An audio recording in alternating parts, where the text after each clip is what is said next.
Triatleta, tu sabe qual é o teu músculo mais baixa pace? Esse músculo ele vai ajudar a melhorar o teu ritmo na natação, no ciclismo e também na corrida. Esse músculo não é muito valorizado no treinamento, posso dizer que quase zero, mas ele tem conexão com várias partes do nosso corpo e é por isso que ele tem tanta influência no esporte. Ele não fica nas tuas pernas, ele vai melhorar o teu pace, ele vai melhorar o teu fôlego e ele é essencial para o teu desempenho no triatlon. Mas qual músculo é esse? O músculo mais baixa pace é o diafragma. Que? Diafragma? Que é isso, cara? Esse aqui é o diafragma. O diafragma é um músculo que fica mais ou menos aqui no nosso tórax e ele divide a cavidade torácica da cavidade abdominal. E nesse vídeo eu vou te explicar por que ele é o teu músculo baixa pace e como tu pode treinar ele. O diafragma ele não só controla a tua respiração, mas ele também ajuda muito na parte da estabilidade do teu corpo, o que vai impactar muito na natação, na bike e na corrida, porque afinal a gente precisa da respiração e a gente precisa da estabilidade. Fala triatleta, seja bem-vindo ao meu canal, eu sou a Coach Sandra e aqui eu te ajudo a aumentar o teu desempenho e reduzir o risco de lesões no triatlon. Então se tu curte esse assunto, já se inscreve no canal. O nosso diafragma, o nosso músculo baixa pace, ele é muito importante, um dos principais músculos da nossa respiração. Porque quando a gente inspira, o diafragma ele vai descer para dar espaço para os pulmões e depois ele vai subir fazendo a soltura do ar. Mas ele também vai atuar na estabilidade do corpo. Por quê? Porque esse músculo diafragma aqui, ele também faz parte do core,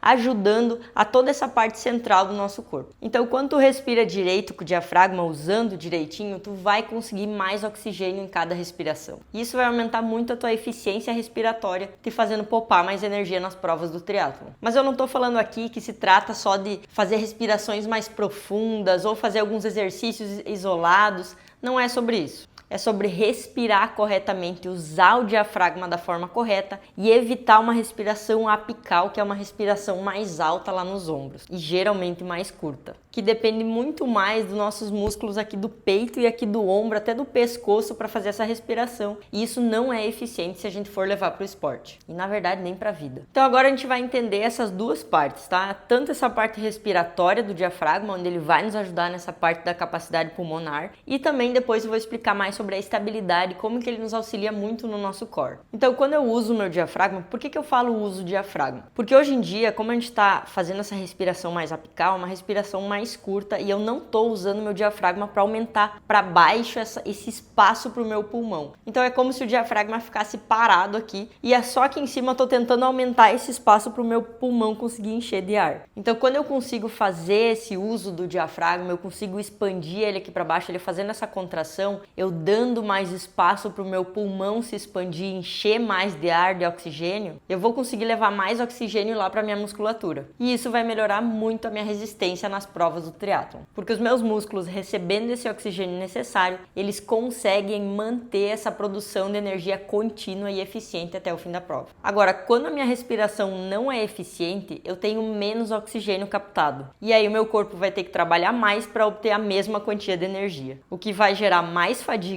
e geralmente um desempenho pior. Então a gente pode pensar que essa respiração usando melhor o diafragma é uma respiração energeticamente mais econômica. E isso para o esporte é muito importante. E como o diafragma faz parte do core, ele também vai me auxiliar muito nessa parte da estabilização. Por exemplo, eu estava falando com um aluno meu esses dias e ele estava sentindo muitas dores lombares na bike, tá? No pedal dele. Ele não estava conseguindo mais fazer pedais muito longos, sem ter que parar, sem ficar com muita dor. E aí quando ele começou a trabalhar o diafragma tanto na parte respiratória e sincronizando com exercícios do core, aí eu junto essa parte da respiração com a parte da estabilidade, ele conseguiu melhorar muito, conseguiu voltar a fazer pedal longo sem precisar parar, sem sentir dor, e ele foi aumentando o tempo do pedal dele para voltar ao normal, sem dores. Isso é muito importante, porque é uma parte que é esquecida, digamos assim, e quando a gente traz essa importância, que são treinos curtos que a gente consegue fazer, alguns exercícios simples que a gente consegue controlar a respiração, trabalhar essa parte respiratória, sincronizar com a parte do exercício do core, trabalhando a estabilidade junto, eu vou conseguir ter uma melhora gigantesca. Então, é uma uma coisa simples que eu faço, uma pecinha que eu coloco lá no meu treinamento, que vai me dar um resultado gigantesco, porque ele vai me permitir desempenhar melhor nos meus treinos. E isso permitiu, por exemplo, o meu aluno a voltar a fazer pedais longos, pedais mais fortes, sem ter que parar ou sem ficar com dor. Porque a gente sabe que na bike já tem uma demanda alta na posição que a gente fica, independente da bike, se for road, speed ou DTT. A posição ela é muito custosa. É claro que se eu tiver um bom bike fit e o meu corpo funcionando da maneira adequada,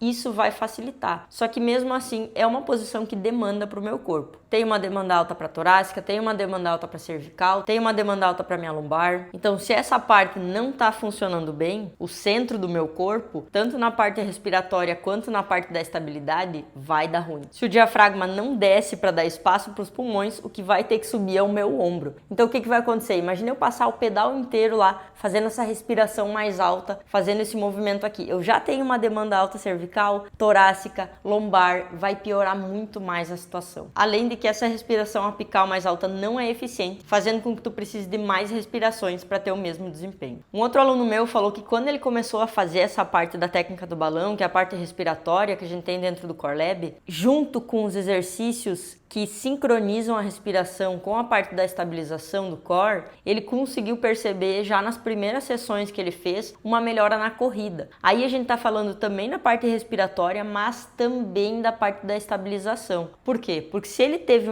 um tronco mais estável, ele permitiu movimento para a parte dos membros inferiores, para a parte do quadril. Porque se eu não tenho uma boa estabilidade central, o meu quadril ele não vai ter liberdade de movimento. Então é como se eu tivesse essa parte aqui solta, o meu quadril ele vai ter que dar uma segurada. Por quê? Porque eu tô correndo. Se eu não deixar alguma parte firme, eu vou desembestar no chão. Isso é bem lógico, é fácil de entender, né? Eu preciso ter uma parte firme para me sustentar, porque a gravidade está agindo, então eu preciso me manter firme, sustentando para eu conseguir correr. E o que faz isso é o meu tronco estando estável, porque aí eu consigo dar liberdade de movimento para o meu quadril, fazer o movimento certo e correr com eficiência, beleza? Então tá aí revelado o segredo para ti, triatleta. O diafragma é super importante para baixar o teu pace, seja na natação, no ciclismo e na corrida. Ele vai te ajudar tanto pela parte respiratória, pela capacidade pulmonar e também pela parte da estabilização, ajudando o core a dar toda essa sustentação central que a gente precisa e essa transferência de força para melhorar no esporte. Se ficou alguma dúvida, coloca aqui nos comentários, eu vou adorar ler e responder e te ajudar a melhorar ainda mais no triatlo. E se tu gostou desse vídeo, já manda pro coleguinha lá para ele descobrir também qual é o músculo que ele precisa para baixar o pace dele.